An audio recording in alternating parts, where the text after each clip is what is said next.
कि अब देखने वाला है रेडियल नर्व के बारे में। तो रेडियल नर्व जो होती है it supplies extensor compartment of the upper limb. It is a mixed nerve. It arises from the posterior cord of the brachial plexus. It is the largest branch of the brachial plexus. इसकी root value है C5, C6, C7, C8 and T1। इसका course मैं आपको diagram के through बता दूँ। अब ये जो हमारी रेडियल नर्व है it is formed in the axilla. Okay, it is a branch of the posterior cord of the brachial plexus. उसके बाद ये जो लोअर ट्रायंगुलर स्पेस होती है एक्जिला में, वहाँ से एंटर करती है इनटू द अपर लिम्ब। कि लोअर ट्रायंगुलर इंटरवल में से ये एंटर करती है इनटू द अपर लिम्ब। फिर डायरेक्टली ये जाती है इनटू द पोस्टीरियर कंपार्टमेंट। कि ये एंटीरियर है और इसके पीछे posterior compartment, direct posterior compartment में जाती है। यहाँ पे फिर एक रेडियल ग्रूव होता है या फिर spiral groove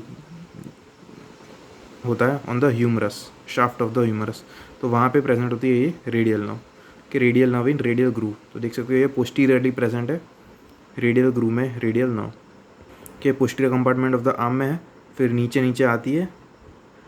it pierces the lateral intermuscular septum. तो इंटरमस्कुलर सेप्टम को पियर्स करती है और फिर ये एंटर करती है into the anterior compartment at the lower lateral part of the arm. कि इनिशियली स्टार्ट करती है posteriorly in the posterior compartment, फिर रेडियल ग्रूव में प्रेजेंट होती है। फिर उसके बाद लेटरल इंटरमस्कुलर सेप्टम को पियर्स करके फिर वो आती है in the anterior compartment at the lower lateral aspect of the arm. और उसके बाद ये एंटीरियर कंपार्टमेंट में एंटर करती है और फिर क्यूबाइडल फोसा में प्रेजेंट होती है। क्यूबाइडल फोसा से एक बार पास हो जाए उसके बाद ये दो ब्रांच में डिवाइड होती है, एक तो सुपरफिशियल एंड दूसरी डीप। तो जो सुपरफिशियल ब्रांच है वो एक सेंसरी नर्व है और जो डीप ब्रांच है उसका नाम है पोस्टीरियर इंट्रोशियस नर्व। कि deep branch of radial nerve it is known as posterior interosseous nerve. ये जाती है पोस्टीरियरली। कि सुपाइनेटर मसल है, इसको पियर्स करती हुई चली जाती है ये पोस्टीरियरली पोस्टीरियर कंपार्टमेंट में। ये देख सकते हो ये पोस्टीरियरली चली गई और पोस्टीरियर जो extensor compartment of the forearm है उसके मसल्स को ये सप्लाई करती है। और ये सुपरफिशियल ब्रांच है वो नीचे आती है और सप्लाई करती है dorsum of the hand, lateral 2.5 digits के एक ये thumb, index finger and half of the middle finger उसको सप्लाई करती है। तो होपफुली ये उसका कोर्स समझ में आ गया। अब ब्रांचेस ऑफ रेडियल नर्व। तो एक्जिला में कौन सी ब्रांचेस होती है? अब एक्जिला में वो कहाँ पे था? पोस्टीरियर कंपार्टमेंट में था। सबसे पहले पोस्टीरियर कंपार्टमेंट में एंटर होता है वो इन द आर्म। तो तब ब्रांच देता है to the long head of the triceps, medial head of the triceps and posterior cutaneous nerve of arm. तो ये सेंसरी नर्व है और ये दो मोटर नर्व। तो एक्जिला में उसकी ट्राइसेप्स को ब्रांच जाती है और एक posterior cutaneous nerve of arm. फिर जो स्पाइरल ग्रूव था या फिर रेडियल सल्कस था वहाँ पे किसको ब्रांच देती है? एक तो branch to the lateral head of the triceps, plus जो branch medial head of the tricep को सप्लाई कर रही थी the same branch also supplies the anconeus muscle. Okay, तो यहाँ पे lateral head of triceps, anconeus muscle, again posterior cutaneous nerve of forearm and lower lateral cutaneous nerve of arm. तो ये दो सेंसरी नर्व है और ये ऊपर वाली मस्कुलर नर्व या मोटर नर्व। तो यहाँ तक ब्रांचेस हो गई। कि मेन जो सप्लाई होता है वो होता है posterior compartment of the arm, उसमें होता है ट्राइसेप्स में। उसके बाद होता है एंकोनियस और फिर ये cutaneous nerve supply, posterior cutaneous nerve of forearm and lower lateral cutaneous of arm. Applied anatomy या तो यहाँ पे क्रच पाल्सी हो सकती है due to compression of the radial nerve in axilla, या फिर सैटरडे नाइट पाल्सी। अगेन इसमें भी compression of the radial nerve होता है बिलो द स्पाइरल ग्रूव। कि बिलो द स्पाइरल ग्रूव इसका मतलब ट्राइसेप्स एंड एंकोनियस जो होता है दे आर नॉट इन्वॉल्व, क्योंकि ट्राइसेप्स एंड एंकोनियस जो होते हैं they are supplied after the spiral groove. तो इसकी वजह से extension of the elbow remains normal. कि ट्राइसेप्स का काम क्या होता है? एक्सटेंशन ऑफ द एल्बो, और एंकोनियस वो भी नॉर्मल रहता है। तो एक्सटेंशन ऑफ द एल्बो वो नॉर्मल रहता है इन सैटरडे नाइट पाल्सी। फिर पोस्टीरियर रेडियल ग्रूव में से पास होकर ये फिर एंटीरियरली आती है। तो course in front of the arm. तो radial nerve present between the brachialis and brachioradialis. तो ब्रेकियालिस एंड ब्रेकियोरेडियलिस उनको भी सप्लाई करती है और फिर ये बाद में एंटर करती है into the anterior compartment in the lower lateral aspect of the arm. वहाँ पे ये ब्रांच देती है to the brachialis, brachioradialis and extensor carpi radialis longus, ECRL के 3 जगह 3 मसल को सप्लाई करती है, ब्रेकियालिस, ब्रेकियोरेडियालिस एंड ECRL। उसमें से जो ECRL है ये बहुत इंपॉर्टेंट है बिकॉज ये रिस्ट एक्सटेंसर है, रिस्ट एक्सटेंसर, रिस्ट को एक्सटेंड करता है।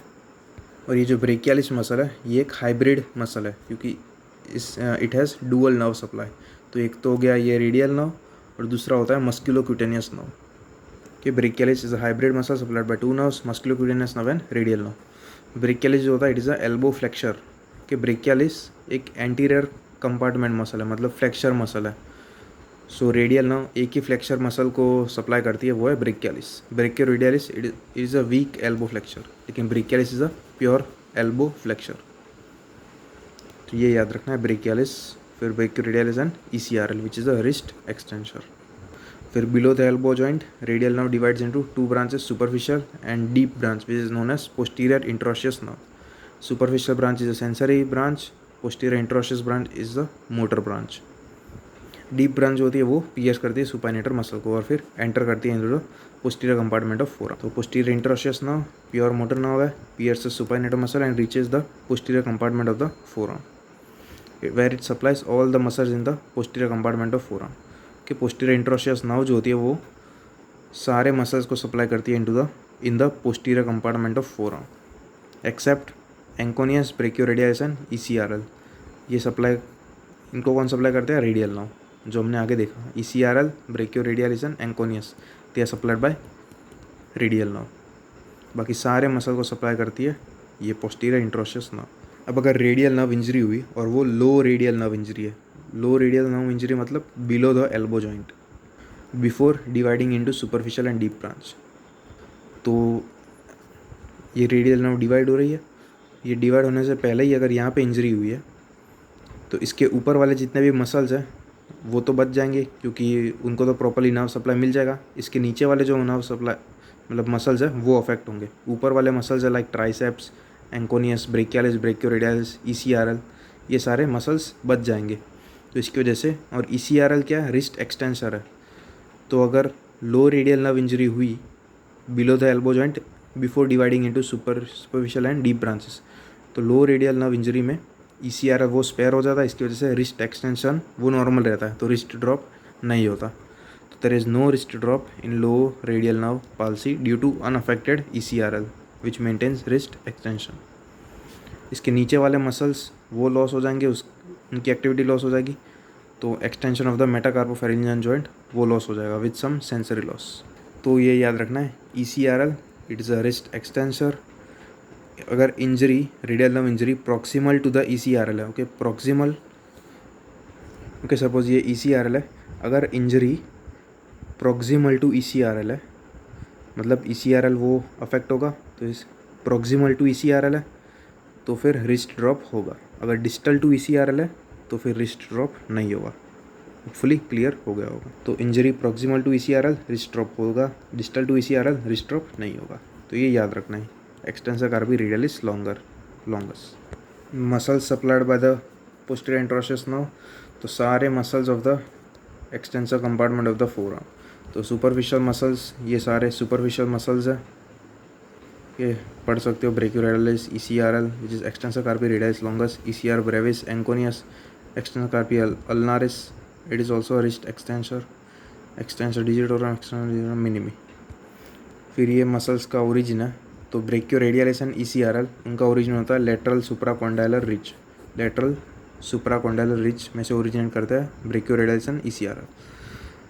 कॉमन एक्सटेंसर ओरिजिन वो कहाँ पे होता है? लेटरल एपिकॉन्डाइल में, लेटरल एपिकॉन्डाइल में कॉमन एक्सटेंसर ओरिजिन होता है यहाँ, जहाँ से ये 4 मसल ओरिजिनेट करता है। तो ये भी याद रखना है, lateral epicondyle is a common extensor origin जहाँ से ये 4 मसल ओरिजिनेट होता है। Extensor carpi ulnaris, extensor digitorum, extensor digiti minimi, extensor carpi radialis brevis.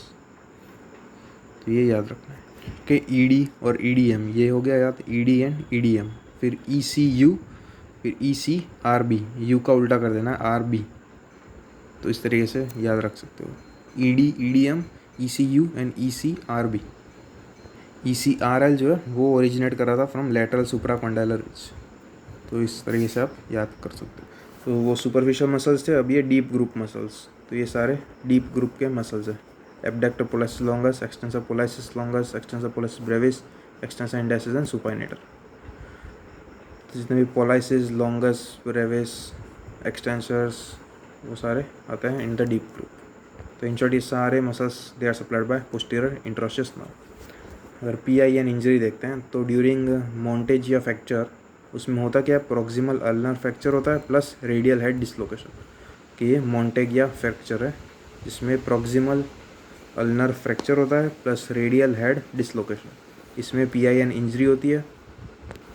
तो all the muscles in the posterior compartment of the forearm they are paralysed except anconeus ECRL and brachioradialis. जो ऊपर वाले muscles थे जो हमने पहले देखे थे, anconeus ECRL and brachioradialis, they are spared. बाकी सारे मसल्स पैरालिसिस हो जाए।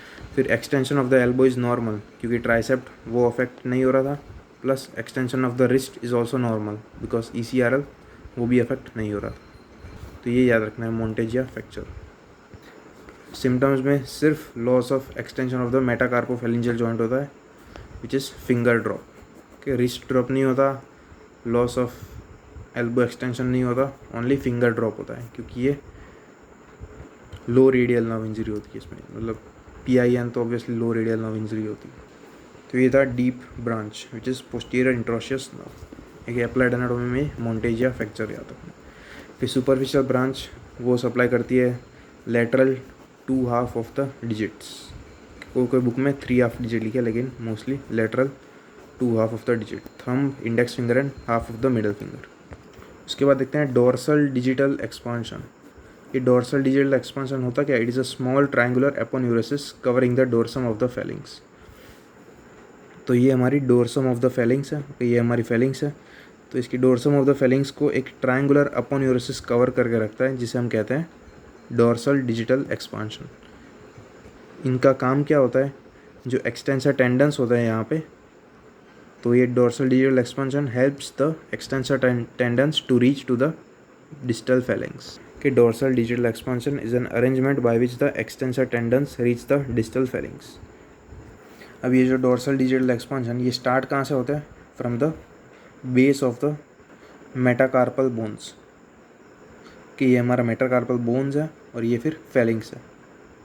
ये मेटाकार्पल बोन्स यहाँ से स्टार्ट हो जाता है डोर्सल डिजिटल एक्सपांशन। तो ये बेस फॉर्म होता है, यहाँ पे बेस होता है और उसके बाद उनकी 3 स्लिप होती है, 2 लेटरल स्लिप होती है और एक मीडियल स्लिप होती है या सेंट्रल स्लिप। कि 2 लेटरल एंड 1 सेंट्रल स्लिप। जो सेंट्रल स्लिप होती है कि ये देख सकते हो यहाँ पे, ये सेंट्रल स्लिप है और ये उसके साइड में दोनों साइड पे लेटरल स्लिप। जो सेंट्रल स्लिप होती है वो प्रॉक्सिमल इंटरफेलेंजियल जॉइंट उसको क्रॉस करती है और फिर मिडल फेलिंग्स जो होता है वहाँ पे अटैच हो जाती है। जो सेंट्रल स्लिप होती है वो करवाती है extension of the proximal interphalangeal joint. कि होपफुली क्लियर हो रहा हो कि सेंट्रल स्लिप जो होती है वो करवाती है extension of the proximal interphalangeal joint. अब जो लेटरल स्लिप होती है वो थोड़ी दूर अटैच होती है डिस्टल फेलिंग्स में, तो मतलब ये डिस्टल इंटरफेरेंजियल जॉइंट उसको क्रॉस कर देती है और फिर डिस्टल फेलिंग्स में अटैच हो जाती है। तो lateral slip it causes extension of the distal interphalangeal joint. Okay, ये देख सकते हो ये base of the dorsal digital expansion है। यहाँ से 2 स्लिप निकली, ये 2 लेटरल स्लिप और एक सेंटर में मीडियल या central slip. Central slip cause ये प्रॉक्सिमली अटैच होती है और ये लेटरल स्लिप वो डिस्टली अटैच होती है। Central slip cause extension of the proximal interphalangeal joint, lateral slip cause extension of the distal interphalangeal joint. तो होपफुली ये क्लियर होगा। अब base of the dorsal digital expansion, वहाँ पे 2 मसल या 2 टेंडन अटैच होता है, एक तो लंब्राइकल्स और दूसरा इंट्रोशियस। कि lumbricals and interosseous also attach to the dorsal digital expansion, so they are together called as wing tendons. They are together known as wing tendons. अब उसकी अप्लाइड एनाटोमी है mallet finger and boutonniere deformity. Boutonniere deformity mallet finger में होता क्या है, there is इस तरीके की डिफॉर्मिटी होती है। तो ये क्या है, हमारा डिस्टल इंटरफेरेंजियल जॉइंट। कि डिस्टल इंटरफेरेंजियल जॉइंट और ये प्रॉक्सिमल इंटरफेरेंजियल जॉइंट। तो मैलेट फिंगर में there is loss of extension of the distal interphalangeal joint. और डिस्टल इंटरफेरेंजियल जॉइंट का एक्सटेंशन कौन करवा रहा था, लेटरल स्लिप, तो mallet finger is loss of extension of the distal interphalangeal joint, this is due to avulsion of the lateral slip. क्योंकि lateral slip जो होती है डोर्सल डिजिटल एक्सपेंशन की, वो डैमेज हो गई होती है, उसका एवर्जन हो गया होता है, इसकी वजह से होती है मैलेट फिंगर। इसका डिफरेंशियल डायग्नोसिस है ये स्वॉन नेक डिफॉर्मिटी, इसमें फ्लेक्शन ऑफ DIP तो होता ही है plus hyper extension of the PIP, कि ये flexion of the PIP and plus hyper extension of the PIP, it is seen in rheumatoid conditions. फिर ये है इमेज ऑफ द बॉटनिट्स डिफॉर्मिटी, इसमें क्या है प्रॉक्सिमल PIP इन्वॉल्व है, मैलेट में DIP इन्वॉल्व था, इसमें PIP इन्वॉल्व है। PIP का एक्सटेंशन लॉस हो गया तो फ्लेक्शन ऑफ द PIP होता है, बॉटनिट्स डिफॉर्मिटी। अब PIP एक्सटेंशन कौन करवा रहा था, वो था सेंट्रल स्लिप, तो इसमें एवल्जन होता है ऑफ द सेंट्रल स्लिप या मीडियल स्लिप, ये याद रखना है। उसके बाद extensor retinaculum, extensor retinaculum which is a modification या thickening of the deep fascia to form the fibrous band, कि तो डीप फेशिया होता है उसकी थिकनिंग होती है और फिर फाइब्रस सेप्टा फॉर्म हो जाता है बीच में, और ये फिर एक्सटेंसर रेटिनाकुलम बोलते हैं इसको। तो अलग अलग कंपार्टमेंट में डिवाइड होता है, तो टोटल 6 कंपार्टमेंट्स होते हैं, और ये 6 अलग अलग कंपार्टमेंट में अलग अलग tendons of the muscle present होते हैं। तो ये 1 हो गया, 2, 3, 4, 5 एंड 6, तो ये प्रेजेंट होता है over the extensor surface of the four arm या रिस्ट। तो इसमें याद रखना है कंपार्टमेंट, तो एक तो ये फर्स्ट कंपार्टमेंट याद रखना है, फोर्थ कंपार्टमेंट याद रखना है। फर्स्ट में 2 टेंडन आता है, abductor pollicis longus and extensor pollicis Brevis, कि फर्स्ट कंपार्टमेंट में abductor pollicis longus and extensor pollicis Brevis. अगर यहाँ पे इन्फ्लामेशन हुआ कि ये जो टेंडन होता है they are surrounded by synovial sheath या बर्सा, तो अगर उनका इन्फ्लामेशन हुआ तो it leads to de Quervain's tendinitis. इसका टेस्ट है फिंकलस्टीन टेस्ट। ओके, फिर फर्स्ट कंपार्टमेंट याद रखना है, ये 2 मसल के नाम याद रखना है, APL एंड EPB। उनके टेंडन का या साइनोवियल शीट का इन्फ्लामेशन हुआ, it leads to de Quervain's tendinitis या synovitis. Diagnosis is Finkelstein test. इसमें जब हम रिस्ट को रेडियली डिविएट करेंगे तो सीवियर पेन होगा, तो दिस टेस्ट इज पॉजिटिव, ये डी कोरवान्स टेंडिनाइटिस। फिर याद रखना है फोर्थ कंपार्टमेंट, ये फोर्थ कंपार्टमेंट इसलिए क्योंकि इसमें 2 टेंडन तो होते ही है, extensor indices and extensor digitorum, साथ में एक आर्टरी होती है और एक नर्व होती है। तो एंटीरियर इंट्रोस्टियस आर्टरी होती है एंड पोस्टीरियर इंट्रोस्टियस नर्व होती है, तो anterior interosseous artery and posterior interosseous nerve in fourth compartment. उसके बाद देखते हैं एनाटॉमिकल स्नफ बॉक्स। तो anatomical snuff box is a triangular area between the first and third compartment tendons, कि first and third compartment tendon उन दोनों के बीच में ट्रायंगुलर एरिया होता है, it is known as anatomical snuff box. It is seen when the thumb is fully extended. तो उसकी बाउंड्री देखते हैं, तो ये जो एरिया देख सकते हो it is a anatomical snuff box, कि ये है एनाटॉमिकल स्नफ बॉक्स। इसकी बाउंड्रीज एक तो मीडियली एक टेंडन होता है which is extensor pollicis longus, कि मीडियली एक टेंडन होता है और लेटरली 2 टेंडन होता है, extensor pollicis Brevis and abductor pollicis longus. तो फर्स्ट एंड थर्ड कंपार्टमेंट के बीच में होता है ये एनाटॉमिकल स्नफ। उसके बाद इसका रूफ कौन बनाता है, तो skin, superficial fascia, deep fascia, फिर cephalic vein and superficial branch of radial nerve, तो ये उसका रूफ बनाती है। फ्लोर कौन बनाता है, तो 2 कार्पल बोन्स याद रखना है, स्कैफोल्ड एंड ट्रेपीजियम, कि ये उसकी बाउंड्री हो गई। और ये फ्लोर में स्कैफोल्ड एंड ट्रेपीजियम याद रखना है। उसका कंटेंट भी याद रखना है, कंटेंट में एक है रेडियल आर्टरी, फिर ये cephalic vein and superficial branch of radial nerve. तो ये है एनाटॉमिकल स्नफ बॉक्स। ये डिप्रेशन देख रहे हो, लेटरल में 2 टेंडन आता है, वो याद रखना है, लेटरल में 2 टेंडन आता है। जो फर्स्ट कंपार्टमेंट था उसमें 2 टेंडन थे, EPB एंड APL, तो 2 टेंडन आएंगे लेटरली एंड मीडियली एक tendon which is extensor pollicis longus EPL। और फ्लोर एंड रूफ तो बता दिया। फ्लोर में क्या था, स्कैफोल्ड एंड ट्रेपीजियम।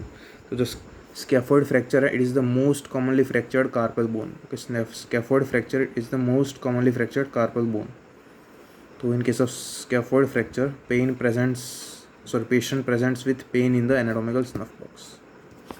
ये एनाटॉमिकल स्नफ बॉक्स के बाद तो होपफुली सब समझ में आ गया होगा। रेडियल नर्व भी देख लिया हमने, डोर्सल डिजिटल एक्सपांशन, एंड ये देख लिया anatomical snuff box and extensor retina.